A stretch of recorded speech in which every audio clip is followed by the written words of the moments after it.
Welcome all of you दोस्तों। यूनिलिंक management की तरफ से मैं शशिकांत आए हुए सभी डिस्ट्रीब्यूटर का तहे दिल से हार्दिक स्वागत करना चाहता हूँ। दोस्तों, आप सभी को पता है Unilink Unilink marketing private limited direct selling में देखा जाए तो नंबर वन कंपनी है। Number one plan, number one product, number one education system, number one support system. और दोस्तों, ये जो हमारा कंपनी, ये प्रोडक्ट बेस्ड कंपनी है। आप सभी को पता है हमारे पास health care, personal care, agriculture, grocery, पॉमार्क, वेटरनरी, कलर, कॉस्मेटिक, ये सारे लगभग 150 तक प्रोडक्ट है।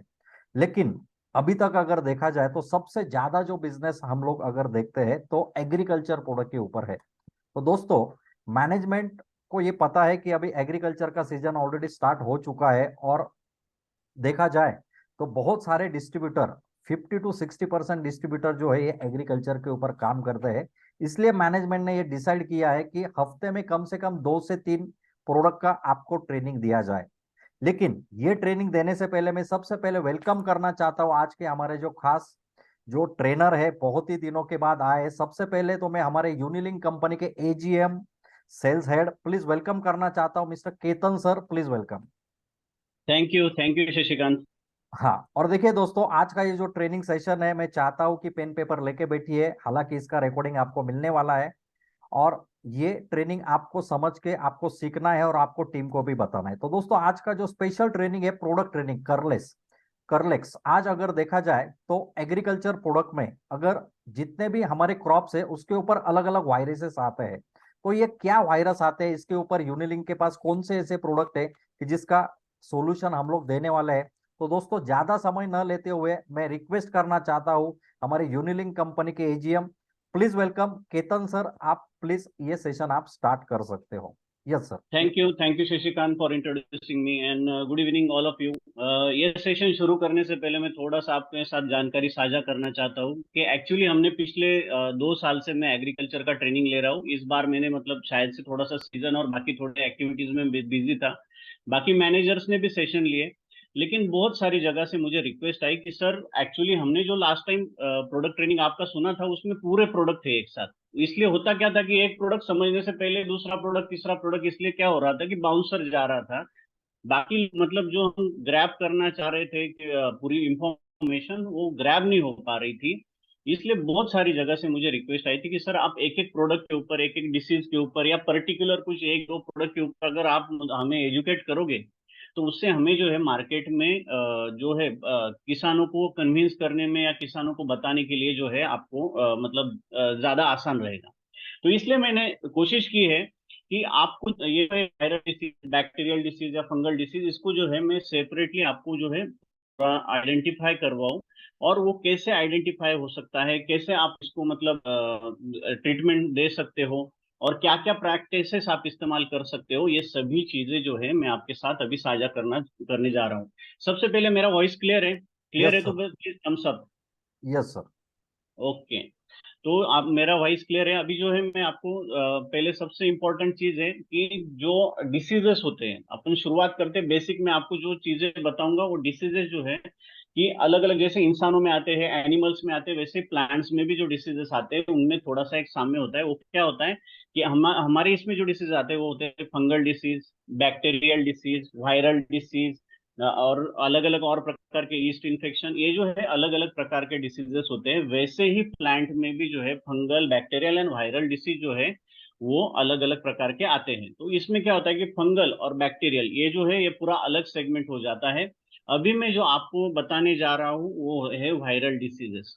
अभी फंगल, बैक्टीरियल, वायरस में थोड़ा सा मैं आपको डिफरेंस साझा कर देता हूँ, फिर अपन वायरल डिसीजेस के ऊपर आते हैं। तो सबसे इंपॉर्टेंट चीज, फंगल डिसीजेज जो होते हैं वो थोड़े से मतलब लेस हजार्डस होते हैं, मतलब ज्यादा हार्मफुल नहीं होते एज कंपेयर टू वायरल और बैक्टीरियल। और वो जो होता है कंट्रोल और क्योर करना थोड़ा सा आसान होता है। दूसरा उसके उससे थोड़ा सा सीवियर होते हैं बैक्टीरियल डिसीज। उनकी साइज जो होती है वो फंगस से कम होती है, और वो क्योर करना और थोड़ा डिफिकल्ट होता है। लेकिन अगर जैसे हम वायरल डिसीजेस के ऊपर जाए तो वायरल डिसीज आपको भी पता है कि जो इंसानों में भी आते हैं वायरल डिसीज, तो वो जो होते हैं वो ज्यादा सीवियर होते हैं, और वो जो स्प्रेड होता है उनका वायरल डिसीजेस का वो बहुत फास्ट होता है। लाइकली जैसे हमारे इसमें ये जो प्रॉब्लम आता है वैसा ही जो प्रॉब्लम आता है प्लांट्स में भी ऐसा ही होता है कि ये जो वायरल डिसीज होता है ये फंगल और बैक्टीरियल डिसीज से ज्यादा खतरनाक होता है और ये फैलता भी बहुत फास्ट है। लेकिन इसमें और एक चीज मतलब खतरनाक क्या होती है कि ये फैलता खुद होके नहीं है, इसको फैलाने का काम कीट करते हैं। तो हमें दो प्रकार से लड़ना पड़ता है यहाँ पे, एक तो वायरसेस के अगेंस्ट भी लड़ना है, और दूसरा जो है वो कीट जो है, रस शोषक कीट, जो एक मतलब जो इन्फेक्टेड पौधा है या जो बीमार पौधा है उसमें वो सूंड डालते हैं, घुसाते हैं, जो चूसते हैं। और दूसरे इसमें अच्छे पौधे में जैसे वो सूंड डालते हैं तो वो जो वायरसेस है वो वायरस एक प्लांट से दूसरे प्लांट में ट्रांसफर होते हैं। तो हमें क्या करना पड़ता है यहाँ पे, दो चीजों का मतलब प्रॉब्लम को क्योर करना पड़ता है। एक तो कीटों को भी रोकथाम करनी पड़ती है वायरल डिसीजेस में, और दूसरा वायरसेस को भी कंट्रोल करना पड़ता है। लेकिन अभी अगर इसके ऊपर हम बात करें, और मैंने जो सोचा कि मैं आपको पूरा डिटेल इसकी जानकारी दूं, लेकिन जानकारी देने से पहले कि वायरल डिसीज पहचानोगे कैसे। बहुत सारी बार प्रॉब्लम क्या आता है, सर आपने बता दिया वायरल डिसीज ऐसा होता है, वायरल बहुत खतरनाक होता है, ये होता है, और आप फिर जो है अपना जो करलेक्स प्रोडक्ट है उसका आप जानकारी दे देते हो, लेकिन हमें वायरल डिसीज भी पहचानने नहीं आता। तो उसके लिए भी मैंने आपके लिए सॉल्यूशन ढूंढा है, और आपके लिए मैंने जो प्रिपरेशन करके मैंने कुछ जो कॉमनली डिसीज है, जो वायरल डिसीजेस है, उसके ऊपर मैंने मतलब वर्कआउट करके आपके सामने लाने की कोशिश की है। तो चलो अपन देखते हैं क्या क्या है वायरल डिसीजेस जो ऑल ओवर इंडिया में जो ज्यादा करके पाए जाते हैं। यही सेम सिम्टम्स जो होते हैं बाकी भी बहुत सारे मतलब प्लांट्स में पाए जाते हैं, तो सेम सिम्टम्स पाए जाते हैं, लेकिन ये जो होता है वायरसेस जो है थोड़ा सा मतलब सिम्टम्स 1-2% इधर उधर होता है, लेकिन 90% जो है सेम सिम्टम्स पाए जाते हैं। तो अभी आते हैं कि वायरस कौन कौन से हैं, और अपने यहाँ पे वायरल डिसीज किस किस पे आते हैं।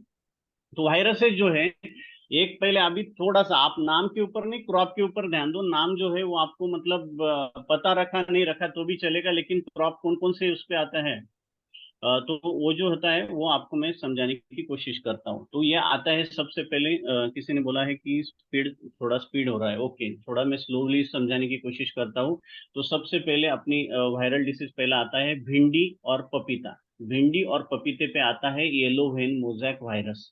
दूसरा आता है क्लाइंबर्स एंड क्रीपर्स, मतलब जो वेल वर्गीय वनस्पति होती है। वेल वर्गीय कौन कौन से आ गए उसमें, कद्दू, करेला, लौकी, फिर बाद में अपना जो ककड़ी, तरबूज, और बाकी जो है मतलब ये जो कुकुम्बर, वाटरमेलन, सभी इसमें जो क्लाइंबर्स एंड क्रीपर्स होते हैं, तो उसमें आता है सीएमवी वायरस। याद, नाम याद रखना, CMV virus, cucumber mosaic virus इसका नाम है। और ये तो ककड़ी, करेला, कद्दू, इसके ऊपर तो आता ही है, साथ साथ में इसने अभी उधम मचाया हुआ है बनाना, जो बनाना क्रॉप है, मतलब केले की खेती है, उसमें भी ये वायरस घुस गया है, और ये बहुत ज्यादा डैमेज वहां पे पहुंचा रहा है अभी आजकल। उसके बाद आता है तीसरा leaf curling virus. Leaf curling virus अगर देखा जाए तो वो पाया जाता है मिर्ची, मिर्ची में, जिसको हम चुरडा मुरडा डिसीज, कई जगह पे राजस्थान में चुरडा मुरडा डिसीज बोलते हैं, महाराष्ट्र में घुबड़ा डिसीज बोलते हैं, बोकड़ा डिसीज बोलते हैं।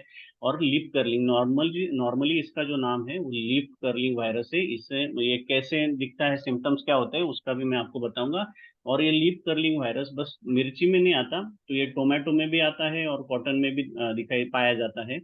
उसके बाद आता है टोबैको मोजैक वायरस। ये ज्यादा करके पाया जाता है, टीएमवी वायरस भी बोलते हैं इसको, और ये पाया जाता है टोबैको क्रॉप में, और उसी के साथ साथ पाया जाता है टोमेटो में भी। सेम टीएमवी वायरस जो है टोबैको और टोमेटो, ये दोनों क्रॉप में और बहुत सारे क्रॉप में होता है, लेकिन जनरली जो कॉमनली जो फाउंड होता है वो टोमेटो और टोबैको में पाया जाता है। उसके बाद आता है टोमेटो स्पॉटेड विल्ट वायरस। ये टोमेटो में पाया जाता है और बहुत सारे इसमें पाया जाता है, लेकिन टोमेटो के मैं सिम्टम्स बताऊंगा, फिर बाकी आप अगर कोई फसल पे ऐसे सिम्टम्स दिखे तो समझ लेना कि ये जो वायरस है ये बाकी ये इसमें भी आया है। उसके बाद आता है पोटैटो पे। पोटैटो पे भी एक आता है पोटैटो वायरस वाई। ये जो है ये वायरसेस के टाइप्स हैं। ये कैसे पहचान सकते हैं आप लोग, एक सिंपल इसमें मैं आपको दिखाने की, जो फोटोज के द्वारा, इमेजेस के द्वारा बताने की कोशिश करूंगा। और इसको कंट्रोल कैसे कर सकते हैं इसके ऊपर भी हम चर्चा करेंगे। और ये जो है इसका कंप्लीट सॉल्यूशन मैं आपको बताने की कोशिश करूंगा। शशिकांत, नेक्स्ट। उसमें सबसे पहले मैंने जो बोला था भिंडी, येलो वेन मोजैक वायरस, इस पे आता है भिंडी पे। अभी देखो आप, ये जो भिंडी का जो पौधा दिख रहा है आपको, तो इसमें आपको पता चलेगा कि इसमें जो है 1 मिनट में आपको थोड़ा सा, मैं माफी चाहूंगा, मैं थोड़ा सा चार्जिंग को कनेक्ट करता हूँ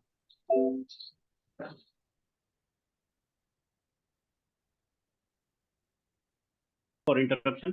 अपन कंटिन्यू करते हैं। हाँ, तो भिंडी पे जो वायरस पाया जाता है उसको येलो वेन मोज़ेक वायरस। आप भिंडी का पौधा जो अभी आप देख पा रहे हैं, एक मिनट। तो ये भिंडी का पौधा, इसमें देखिए जो ये वेन्स है इसकी, जो येलो कलर की दिख रही है, पूरे पौधे पे जो दिख रहा है पूरा येलो येलो कलर का जो वेन्स दिख रही है, ये पहले सिम्टम्स पाए जाते हैं जिससे पौधा पत्ते जो है येलो दिखने लगते हैं। उसके बाद जो है धीरे धीरे ये जो पत्ते हैं ये सूखने लगते हैं। इसको जो फल लगते हैं वो फल भी उसकी जो साइज होती है वो कम रह जाती है। और उसके अलावा जो फूल निकलते हैं वो फूल गिरना भी शुरू हो जाते हैं। ये होता है येलो वेन मोज़ेक वायरस। धीरे धीरे पौधा जो है सूखता जाता है। इसमें अगर इसका इन्फेस्टेशन ज्यादा बढ़ गया तो कोई प्रोडक्शन निकलता नहीं, और ये बहुत खतरनाक वायरस होता है भिंडी पे। तो इसको बोलते हैं येलो वेन मोज़ेक वायरस। या आप अभी अगर भिंडी का पौधा आप देखो, भिंडी की फसल में जाओ, कोई अगर आपको बोले कि ये इस पे क्या बीमारी आई है, अगर ऐसा दिखे आपको येलो येलो कलर का, तो समझ लेना इस पे येलो वेन मोज़ेक वायरस आया है। नेक्स्ट, उसके बाद आता है पपीते पे भी। मैंने जैसे बोला, भिंडी और पपीते पे येलो वेन मोज़ेक वायरस आता है। इसमें भी आप देख सकते हो, देख पा रहे हो कि पूरे येलो कलर के वेन्स तैयार हो रहे हैं।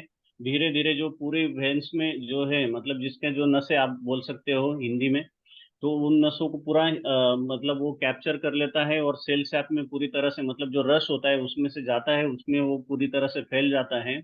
और धीरे धीरे जो है ये पत्ते जो है उसकी नसें येलो पड़ने लगती हैं। धीरे धीरे पौधा सूखने लगता है। इसमें तीन कॉमन चीजें होती हैं। एक तो फल जो है उसकी साइज जितनी है उतनी रह जाती है और फिर बाद में वो फल गिर जाता है। फूल जो है जितने फूल आए हैं उतने गिर जाएंगे, फिर बाद में नए फ्लावरिंग नहीं आएगी। और तीसरा, धीरे धीरे धीरे पौधा सूख जाता है और मतलब पूरी तरह से जो है डायरेक्टली ड्राई आउट हो जाता है। तो ये जो है ये इसके जो है येलो वेन मोज़ेक वायरस के सिम्टम्स हैं। जब भी आपको पपीता या भिंडी इस कलर का, येलो कलरिंग का दिखे, डिस्कलरेशन दिखे, तो आप समझ लेना कि येलो वेन मोज़ेक वायरस आ चुका है। नेक्स्ट,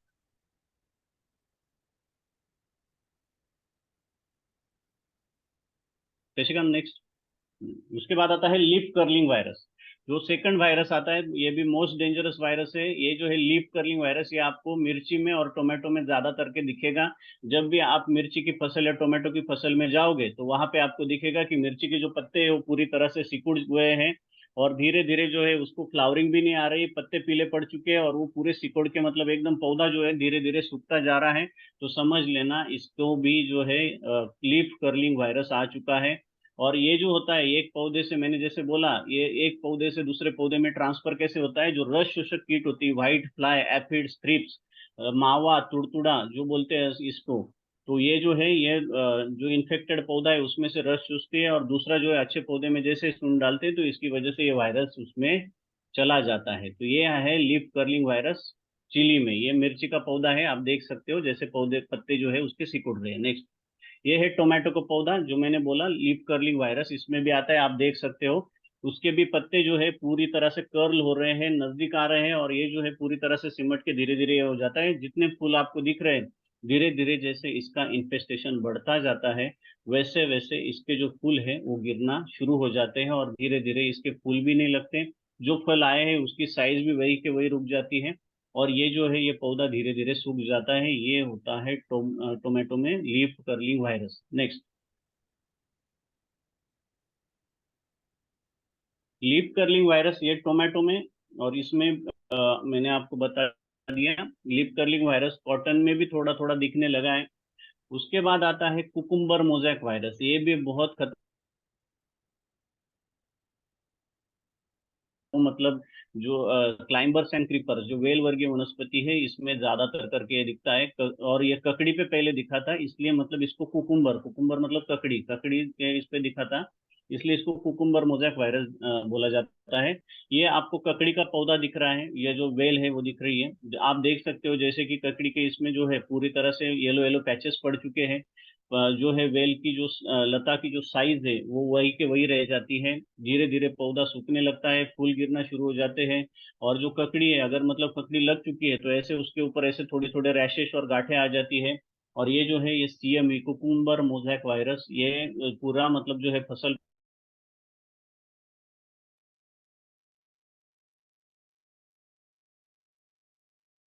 से आप काम करोगे तो बहुत बढ़िया रिजल्ट इसमें आ जाते हैं। और इसमें अगर देखा जाए, ये है जो मावा तुड़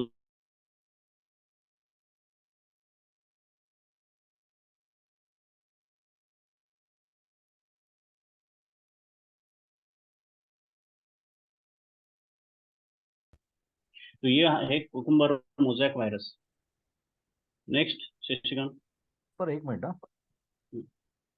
ये जो है कुकुम्बर मोज़ेक वायरस, तब तक मैं आपको और बता देता हूँ। कुकुम्बर मोज़ेक वायरस एक केले पे भी आता है, और मैंने जैसे बोला कद्दू, करेला, लौकी और वाटरमेलन, जैसे मतलब अपन खीरा, काकड़ी, तर काकड़ी, जो भी है, जो भी वेल वर्गीय आपको दिखेंगे उसके ऊपर ये आपको मतलब दिख जाएगा।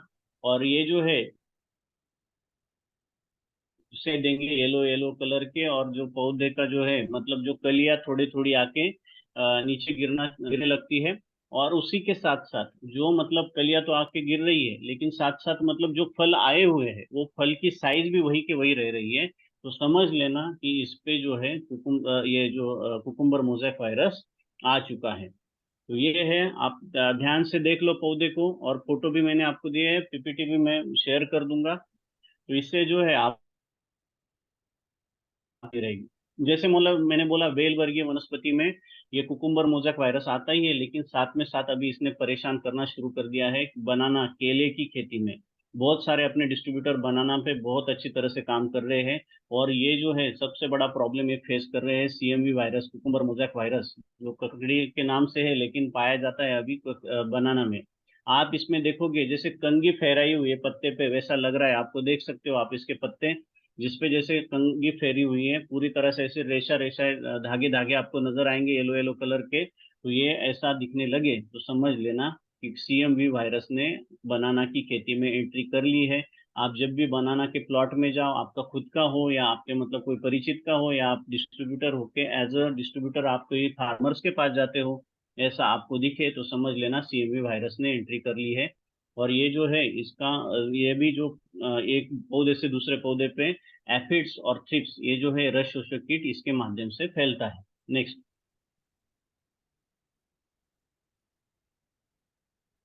इसके बाद आता है टोबैको मोज़ेक वायरस। बहुत सारे अपने जो किसान भाई है या डिस्ट्रीब्यूटर्स है, वो टोबैको के फसल पे भी अच्छे तरह से मतलब वर्क करते हैं, तो वो उनको पता ही होगा। और बहुत सारे लोगों को जिनको पता नहीं है, टोबैको मोज़ेक वायरस ये टोमेटो में भी आता है और बाकी बहुत सारी फसलों में आता है। जब आपको लगे कि पत्ता जैसे मतलब गरम तवे पे रखने के बाद जैसे एकदम ब्राउन हो जाता है और एकदम सिकुड़ जाता है, तो ऐसा आपको इसमें सिम्टम नजर आएगा। आप देखो इस पे, ये जो पत्ता है पूरी तरह से आपको ऐसा लगेगा कि पूरा गर्म तवे से जो है उसको सिकुड़ गया है, पूरी तरह से ब्राउनिश हो गया है और येलोइंग हो गया है। और वही की वही उसकी पौधे की ग्रोथ रुक जाती है, स्टंटेड ग्रोथ रह जाती है। न्यूट्रिशनल डिफिशियंसीज भी आ जाती है, क्योंकि वो उठा ही नहीं पाता पौधा, कुछ न्यूट्रिशन ही उठा नहीं पाता, और धीरे धीरे करके ये जो पौधा है वो खत्म हो जाता है। तो ये है टोबैको मोज़ेक को। इमेजेस से आपको पता चलो, आलू की खेती में जो वायरस आता है वो है पोटैटो वायरस वाई। ये अगर देखोगे तो आपको लगेगा कि जैसे मतलब कोई गर्म इससे जो है मतलब स्पॉट्स ऐसे उसको है। वैसे देखो आप यहाँ पे जलने का आपको दिख रहा होगा, और बाकी जो है येलोइंग येलोइंग पूरा पौधे में दिख रहा होगा। एकदम ग्रोथ रुक गई है, नए जो पत्ते हैं वो फूटना बंद हो चुके हैं, और जो मतलब पौधा जो है धीरे धीरे पीला पड़ के सूखने लगा है। तो ये जो है ये है पोटैटो वायरस वाई। ये इस तरह का ये वायरस की वजह से भी मतलब जो है पूरी तरह से पौधा खत्म हो जाता है और फसल पूरी तरह से बर्बाद हो जाती है। तो दोस्तों मैंने जो वायरसेस आपको बताए हैं ये कॉमनली आपको दिखेंगे। और ऐसे ही सिम्टम्स आप आपके आजू बाजू में कोई फसल होगी और वैसे ही सिम्टम्स, अगर येलो वेन दिख रही है तो समझ लेना उसके ऊपर भी येलो वेन मोज़ेक आने की संभावना या आ चुका है। तो ये जो है ये मैंने कॉमनली जो सिम्टम्स दिखते हैं, या बहुत सारे अपने डिस्ट्रीब्यूटर इन क्रॉप पे, इन जो कैश क्रॉप पे काम करते हैं, तो मैंने ये जो है आपके सामने रखने की कोशिश की है। इसके अलावा भी अगर कोई फसलें होंगी तो आप मुझे फोटो भेज सकते हो, और मैं आपको ये जो डिसीज आइडेंटिफाई करके उसका ट्रीटमेंट भी मैं जो है मैं या हमारे जो मैनेजर्स है, जो एग्रीकल्चर के मैनेजर्स, उनके माध्यम से आपको इसका सॉल्यूशन मिल जाएगा। अभी आते हैं कि ये वायरसेस तो मैंने बता दिए, ये आपने पहचान भी ली है, लेकिन अभी इसका ट्रीटमेंट कैसे करें, किसान को संतुष्ट कैसे करें, या किसान को कन्विंस कैसे करें कि ये जो है मतलब कैसे हमारा जो है इससे निजात मिल सकता है। तो इसका निजात का कंप्लीट सॉल्यूशन जो है हमने ढूंढ निकाला है यूनिलिंक ने। और ये है करलेक्स नाम की दवा, जो अपना बहुत प्राइम प्रोडक्ट है। और इसका जो है मतलब अगर यहाँ पे हर्षल रोडे साहब होंगे तो इन्होंने धड़ल्ले से जो है करलेक्स बेचा है। बहुत सारे डिस्ट्रीब्यूटर जो है वो करलेक्स पे काम करते हैं। और इसके जो है रिजल्ट बहुत बेस्ट और बढ़िया तरीके से रिजल्ट लोगों ने लिए हैं। और करलेक्स के साथ मैंने जो बोला, ये तो वायरसेस पे काम करेगा करलेक्स, लेकिन करलेक्स के साथ साथ अपने को कीटो पे भी काम करना पड़ता है, रस शोषक कीटो पे, क्योंकि वायरस कंट्रोल करके तो एक आपने 50% काम कर लिया, लेकिन वायरसेस के साथ साथ जब आप कीटो को कंट्रोल करते हो तो उसके साथ कंट्रोल करके आपको जो है दोनों कंप्लीट कंट्रोल आपको मिलना तभी मिल सकता है जब आप कीटो को भी कंट्रोल करोगे। नेक्स्ट, अब करलेक्स, अपनी जो दवा है करलेक्स में क्या है जो वायरसेस को मारती है और ऐसी क्या चीजें हैं। तो सबसे पहले इसमें हमारे लगभग 10 प्रकार के इंग्रेडिएंट्स हैं, जिसमें से हमने जो है यहाँ पे 4 से 5 प्रकार के इंग्रेडिएंट शो किए हैं। 4 से 5 प्रकार के इंग्रेडिएंट हमने जो है वो हिडन रखे हुए हैं, वो हम शो नहीं कर सकते ड्यू टू कोई मतलब इसको कॉपी करके जो है ये फिर से ये कर सकता है। लेकिन जो मतलब मोटा मोटी तौर पे जो बाकी के कंटेंट डाले हैं, जो इसमें तुलसी एक्सट्रैक्ट है, अलग अलग तुलसी का जो अपने एक्सट्रैक्शन प्लांट्स है उसमें से हमने तुलसी एक्सट्रैक्ट लिया है। कुरकुमिन एक्सट्रैक्ट जो हल्दी होती है, हल्दी का एक्सट्रैक्ट, गार्लिक मतलब जो अपना ये होता है अदरक, उसका लहसुन, और इसका जो है उसका एक्सट्रैक्ट हमने लिया है। और ये जो है उसके अलावा अलग अलग ऑयल से, प्लांट से निकाले हुए ऑयल से, जो इसके साथ हम मिक्स करके ये जो करलेक जो है इसका जो हमने 2 से 3 साल इसका स्टडी किया है, रिसर्च करके ये प्रोडक्ट निकाला हुआ, और इसके रिजल्ट हमने पहले लिए हैं और फिर बाद में अपने डिस्ट्रीब्यूटर्स को हमने जो ये प्रोडक्ट दिया है और इसके अप्रतिम रिजल्ट लोगों ने लिए हैं, सभी अपने डिस्ट्रीब्यूटर्स ने लिए हैं। अब ये जो एक्सट्रैक्ट है ये काम कैसे करते हैं, तो ये क्या करता है, एक तो एक टॉनिक की तरह एक्ट होता है। सबसे पहले जो है क्या है, इम्यूनिटी बूस्ट कर देगा सबसे पहले प्लांट की। दूसरा, जो वायरसेस है उसको इनडायरेक्टली डायरेक्टली क्या करेगा, रिपेल करेगा, किल करेगा, और धीरे धीरे करके क्या करेगा, उस पौधे में जो है इम्यूनिटी बूस्ट करके उसको जो है उन वायरसेस को धीरे धीरे खत्म करता जाएगा। और ये जो है इसकी वजह से जो है पौधा, मतलब आपको इसके रिजल्ट कैसे दिखेंगे, जैसे मतलब अभी समझ लो मिर्ची का लीफ कर्लिंग वायरस है, आपने इसका स्प्रे दे दिया और इसके साथ आपने जो है अपना जो स्कंक का स्प्रे दे दिया। स्प्रे करने के बाद आपको दिखेगा, जिससे पहले अगर 5-10 दिन का जो फसल है, मतलब 10 दिन पहले की फसल आपने अगर देखी होगी, तो नए फूल नहीं आ रहे थे उसमें, या नए पत्ते निकल नहीं रहे थे, पत्ते पूरी तरह से सिकुड़ गए थे। तो ये जो था, अभी अपना स्प्रे देने के बाद होगा क्या, पत्ते थोड़े से खुल जाएंगे, फिर बाद में नए पत्ते जो है नई फुटान आना शुरू हो जाएगा, और नए फूल आना, फूल जो निकल नहीं रहे थे वो नए फूल आना शुरू हो जाएंगे, क्योंकि क्या है, इसने वायरस को जो है धीरे धीरे किल कर दिया है, और जो है उसकी वजह से नया जो है वो नए फ्लावर, नए फ्रूटिंग डेवलप होना शुरू हो जाएंगे। ये रिजल्ट जो है आप किसानों को दिखा सकते हो, किसान को बोल सकते हो कि आप ऐसा वॉच रख सकते हो कि जो मतलब आप कोई 20% क्षेत्र छोड़ के 80% में आपने स्प्रे कर दिया, और उस स्प्रे करने के बाद इसमें जो चेंजेस दिखेंगे वो इस तरह से, जो जो मैंने बोला कि फ्लावरिंग रुकी हुई थी तो फ्लावरिंग आना शुरू हो गया, फ्रूटिंग रुकी हुई थी तो फ्रूटिंग आना शुरू हो जाएगा, वो आपको दिखेगा। और इसका जो मतलब टोटल बेनिफिट क्या है, सबसे इंपॉर्टेंट ये पूरी तरह से आयुर्वेदा और हर्बल के एक्सट्रैक्शन से हमने मतलब बनाया हुआ प्रोडक्ट है, पूरी तरह से 100% ऑर्गेनिक है। और उसकी वजह से कोई रेसिड्यू नहीं रह जाता, कोई पॉली हाउसेस में अगर इसका स्प्रे करता है, और पॉली हाउसेस में बहुत सारा जो होता है कि मतलब जो भी प्रोडक्शन होता है वो बहुत सारे लोग एक्सपोर्ट भी करते हैं, तो बाकी केमिकल वहां लगते नहीं। नहीं तो बाकी जो है मतलब ये वायरसेस को किल करने के लिए बहुत महंगे महंगे केमिकल का इस्तेमाल होता है, और उसकी वजह से उनकी फसल तो बर्बाद होती है, और साथ साथ मतलब वो जो है एक्सपोर्ट क्वालिटी भी मेंटेन नहीं रह पाती, और उसकी वजह से दोनों तरह से जो है अपना किसान को इसकी मार पड़ती है। लेकिन अपना करलेक्स ऑर्गेनिक, हर्बल और आयुर्वेदिक होने की वजह से कोई रेसिड्यू नहीं रहता, 100% सेफ है यूज करने के लिए। और ये जो है मतलब जो ऑर्गेनिक क्रॉप मैनेजमेंट के हिसाब से हमने जो मतलब जो जो पैरामीटर्स सेट किए हुए हैं, तो उन पैरामीटर्स पे पूरी तरह से खरा उतरता है। और ये जो है मतलब आप ऑर्गेनिक में मुझे नहीं लगता कि इतना जो पावरफुल और स्ट्रांग प्रोडक्ट किसी के पास है, क्योंकि मैं मार्केट में घूमता रहता हूँ, बहुत जगह पे मैंने ऑर्गेनिक के नाम पे मतलब जो है ये ऐसी दवाइयों का मतलब प्रोडक्ट प्रमोट करते हुए देखा है, और मैंने ऐसे रिजल्ट भी लिए कि मैंने बोला कि एक जगह पे हमारा स्प्रे करो, किसानों को हमने दिया था, और दूसरे जो भी है वो लाके स्प्रे करो, तो हमारा प्रोडक्ट उनसे 100 गुना बेहतर निकला और बहुत अच्छी तरह से रिजल्ट दिए हैं। तो इस हिसाब से आप इसका यूटिलाइजेशन कर सकते हो। 15 लीटर में 25 ml के हिसाब से, आप अगर मतलब ज्यादा इन्फेस्टेशन हो तो 25 ml, और अगर थोड़ा कम एवरेज इन्फेस्टेशन हो तो 20 ml। और अगर आपको लगता है कि आना नहीं चाहिए कोई बीमारी या जो वायरल डिसीजेस आने नहीं चाहिए, जैसे अभी भिंडी का क्रॉप लिया, 15 लीटर में 15 ml डाल के स्प्रे कर दो, तो 10-15 दिन का आपको जो है प्रोटेक्शन मिल जाएगा, और उसकी वजह से जो है वायरल का अटैक होगा नहीं। प्रिवेंटिव के लिए 15 में 15, थोड़ा आपको इन्फेस्टेशन दिखे तो 15 में 20, और ज्यादा इन्फेस्टेशन दिखे तो 15 में 25 ml के हिसाब से आप इसका स्प्रे कर सकते हो। नेक्स्ट, इसके साथ साथ जो मैंने बोला कि जैसे हम लोगों को ये तो कंट्रोल करना ही पड़ता है वायरस, लेकिन ये वायरस फैलाने वाले मतलब एक पौधे से दूसरे पौधे तक लेके जाने वाले कीटों को भी अपने को रोकना पड़ता है। तो उसमें जो अपना प्रोडक्ट मतलब कारगर साबित होता है वो है स्कंक। स्कंक में अगर देखा जाए नीम ऑयल, फिश ऑयल, करंज ऑयल और बहुत सारे अलग अलग प्रकार के हर्बल एक्सट्रैक्ट डाले हुए हैं। बहुत सारे लोग मुझे बोलते हैं सर बहुत बड़ी बड़ी इल्लियाँ थी या लट थी, तो वो जो है वो इल्ली मरी नहीं। होता क्या है कि अपना जो है हर्बल है, आप मतलब पूरा 100% तक मतलब फैल जाती है पेस्ट, तब मतलब कोई केमिकल भी काम नहीं कर पाता, तब आप इसका इस्तेमाल करते हो तो थोड़ा सा आपको, क्योंकि अपना ऑर्गेनिक है हर्बल है, तब शायद से आपको इतना उस 100% लेवल तक जाने के बाद रिजल्ट नहीं दिखेंगे। लेकिन जो है मतलब वहां तो कोई टाटा बायर सिजेंटा की दवा भी काम नहीं करती वहां, उस वक्त मतलब आप उसके रिजल्ट लेने की कोशिश करते हो, लेकिन इसके अच्छे रिजल्ट है। आप अगर इनिशियल लेवल पे ही आप अगर इसका अच्छे से यूटिलाइजेशन करोगे तो बहुत बढ़िया तरीके से आपको इसके रिजल्ट मिलेंगे। और इसको आपको करलेक्स के साथ मिला के स्प्रे करना है। 15 लीटर पानी में 25-25 ml दोनों का स्प्रे आपने कर दिया तो बहुत बढ़िया तरीके से इसके रिजल्ट मिल जाएंगे, और ये रस शोषक कीटों के लिए बहुत बढ़िया है। एक तो सबसे पहले ये क्या करता है, एक कड़वी परत बना देता है, थोड़ी सी कड़वी परत, वो अपने अपने को कड़वी नहीं लगती लेकिन कीटों को कड़वी लगती है, क्योंकि कीटों का जो होता है बॉडी छोटा होता है। तो और ये इसमें जो अलग अलग तरल डाले हैं, जैसे मतलब लवंग का ऑयल, मिरी ऑयल और करंज ऑयल, ये जो कंटेंट डाले हुए हैं, और उसकी वजह से जो है कि ये कड़वी तरल या कड़वी परत बना देता है, और उसकी वजह से जो कीट है वो उससे रिपेल रहते हैं, आते नहीं है। और दूसरी चीज है कि ये अगर किसी कीट पे गिर जाए, जो रश कीट पे गिर जाए, तो उसको लकवा मार के वो जो है पैरालाइज कर देता है।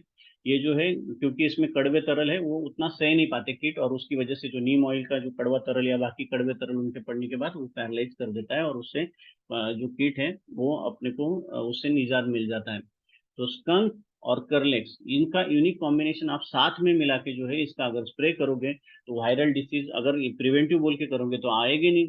अगर 10-20% आ चुका है, इसका स्प्रे करोगे तो 100% इसका आपको निजात मिल जाएगा। अगर 100%, 50, 60, 70% आ चुका है तो आपको 2 से 3 बार इसका इस्तेमाल करना पड़ेगा, जितना सिवेरिटी होता है उतना आपको एक, अगर पहले दिन आपने इस्तेमाल किया 50-60% अगर मतलब इन्फेस्टेशन है, तो पहले आज अगर इस्तेमाल किया तो 5वें दिन आप एक बार इस्तेमाल करो, और उसके बाद 7 दिन बाद इस्तेमाल करो, तो इसका जो है बहुत अच्छी तरीके से निजात आपको मिल जाता है। जैसे मतलब हमें अगर मतलब मलेरिया या बाकी अगर सर्दी जुकाम हो जाए, थोड़ा नॉर्मल रहा तो एक गोली में भी हो जाता है, या अगर एक बार तो हल्दी का काढ़ा ले लिया तो भी हो जाता है दूध का। लेकिन अगर ज्यादा ही मतलब अगर तबीयत खराब है या मतलब ज्यादा ही गला बैठा हुआ है तो अपन 2 बार या 3 बार इस्तेमाल करते हैं। तो ऐसे ही इसका भी होता है ऑर्गेनिक का, आपको अगर सिवेरिटी ज्यादा हो तो 2 से 3 बार इसका इस्तेमाल करना पड़ता है, और इससे आपको अच्छी तरह से निजात मिल जाता है। नेक्स्ट, अब इसके अलावा मतलब क्या क्या आप चीजें कर सकते हो या फार्मर को सजेस्ट कर सकते हो। फार्मर बोलेगा कि सर हम इसका इस्तेमाल करेंगे, लेकिन अगर नेक्स्ट टाइम हमारे इसमें आए ना, तो इसके लिए हम क्या क्या चीजें करें, कौन सी चीजों पे ध्यान दें। तो सबसे पहले जो पौधे या मतलब जो प्लांट या सीडलिंग्स लोग लाते हैं, जो भी मतलब अपने जो पॉली हाउस वाले फार्मर या बाकी फार्मर जो नर्सरी में से लाते हैं, अगर वहां पे वायरल इन्फेस्टेशन,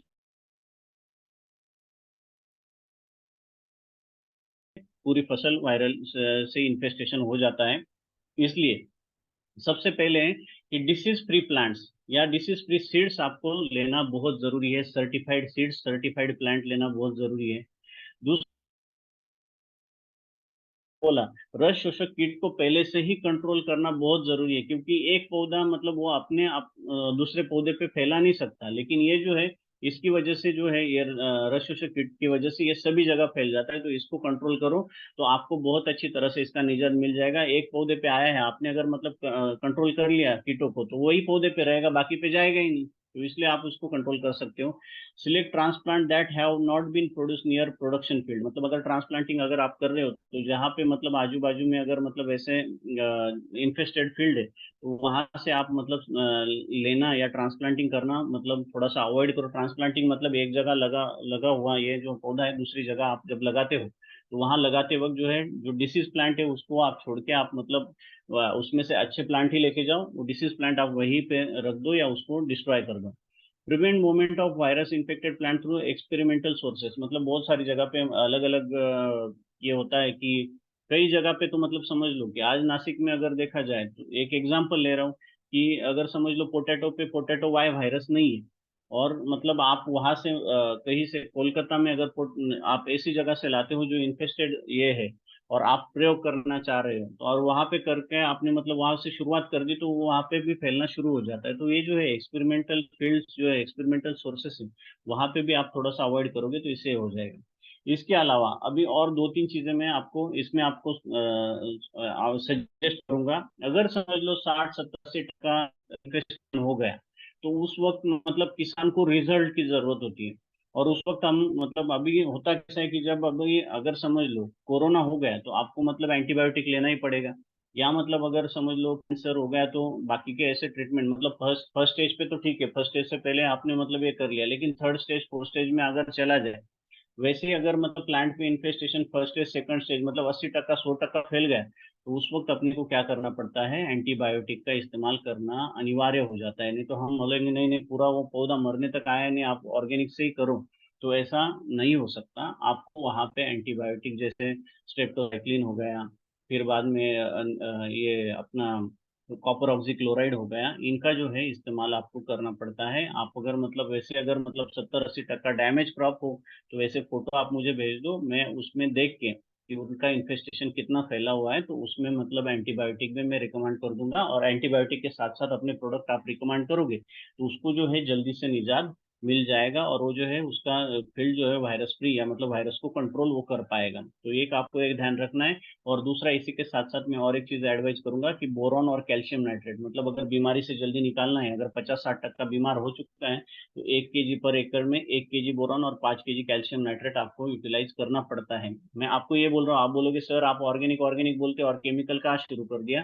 तो सिंपल चीज है, जब आप first stage second stage third stage तक होते हो तो आप ऑर्गेनिक से कंट्रोल कर पाते हो, लेकिन आपका 50-60-70% से इन्फेस्टेशन बढ़ के आगे चला गया है और आप बोलोगे कि ऑर्गेनिक से एक ही झटके में एक स्प्रे में कर दो, तो हमारे पास कोई जादुई छड़ी नहीं है। उसके लिए आपको धीरे धीरे जो है मतलब उसको इम्यूनिटी बढ़ाने के लिए ये चीजों की, जैसे हम मतलब अगर समझ लो कोविड से बाहर आ रहे हैं तो अपन विटामिन मिनरल की गोली खाते ही है ना। क्योंकि अगर मतलब अपने को नहीं ऑर्गेनिक ही खाना है तो हम लड्डू से भी ठीक हो जाएंगे, लेकिन अपने को विटामिन मिनरल लेना पड़ता है। तो वैसे ही पौधे को जो है 50-60% इन्फेस्टेशन हो गया है, बहुत सीवियर तक हो गया है, तो उसको कंट्रोल करने के लिए 1 kg बोरॉन और 5 किलो कैल्शियम नाइट्रेट जो है, जैसे अपन ऊपर से स्प्रे करते हैं करलेक्स और स्कंक का, तो आप जो है रूट जोन से अप्लाई कर सकते हो। और इसी तरह से आप जो है वायरल डिसीजेस को कंट्रोल कर सकते हो और किसानों को जो है प्रॉपर सॉल्यूशन दे सकते हो। नहीं तो बहुत बार होता कैसा है, आप जाते हो, आपने देख लिया कि वायरल है, फिर भी आपको लगता है नहीं ये फंगल है, तो फंगल का ट्रीटमेंट दे देते हो, उससे तो वायरल कंट्रोल होगा ही नहीं। तो ये जो मैंने आपके प्रॉब्लम आइडेंटिफाई किए हैं, और उस प्रॉब्लम के लिए मैंने ये सोल्यूशन निकाला कि आपको जो है इमेजेस के द्वारा मैं बताऊं कि वायरल डिसीज दिखता कैसा है। और इससे आप, मुझे लगता है कि जो मैंने प्रयास किया है उससे आप अच्छी तरह से समझ पाए हो। और आई होप कि अगर नहीं समझ पाए हो तो आपको ये पीपीटी के माध्यम से भी समझ में आ जाएगा, या रिकॉर्डिंग के माध्यम से आप बार बार देखोगे तो आपको समझ में आ जाएगा। और इसी के साथ मैं मेरा सेशन खत्म करता हूँ। थैंक यू, धन्यवाद।